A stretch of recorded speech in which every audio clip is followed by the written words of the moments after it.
Hello, welcome back to my channel. Vinayaka Chavithi అయితే వస్తుంది కదండి, అందుకోసం నేను చిన్నది బ్యాక్గ్రౌండ్ అయితే చేస్తున్నానండి.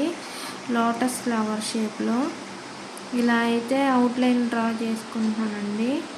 దీనికోసం ఒక పేపర్ ప్లేట్ అయితే తీసుకున్నాను. కార్డ్బోర్డ్ అయితే గట్టిగా ఉంటుందండి, ఇది సింపుల్గా అయితే కట్ చేసుకోవచ్చు అని నేను పేపర్ ప్లేట్ అయితే తీసుకున్నాను.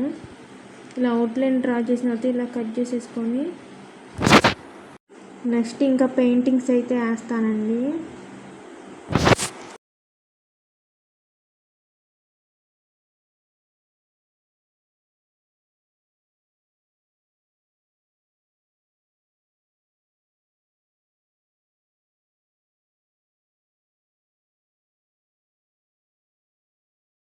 ఫస్ట్ లీవ్కి వచ్చేసి గ్రీన్ కలర్ అయితే వేసుకున్నానండి. నెక్స్ట్ పెటల్స్కి వచ్చి పింక్ కలర్ వేసుకుంటున్నాను.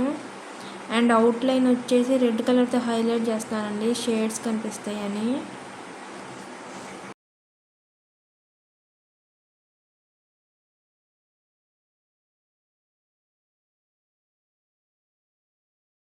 సింపుల్గా 2 minutesలో అయితే రెడీ చేసుకోవచ్చు. బ్యాక్గ్రౌండ్లో లోటస్ పెట్టేసి నేను ఇంకా అరేంజ్ చేసుకుంటున్నానండి. ఎల్లో క్లాత్తో ఇలా అయితే స్టిచ్ చేసుకున్నాను.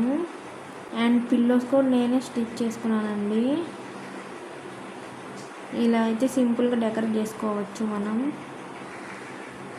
ఈ వీడియో మీకు నచ్చినట్లయితే ప్లీజ్ లైక్ చేయండి. Thanks for watching.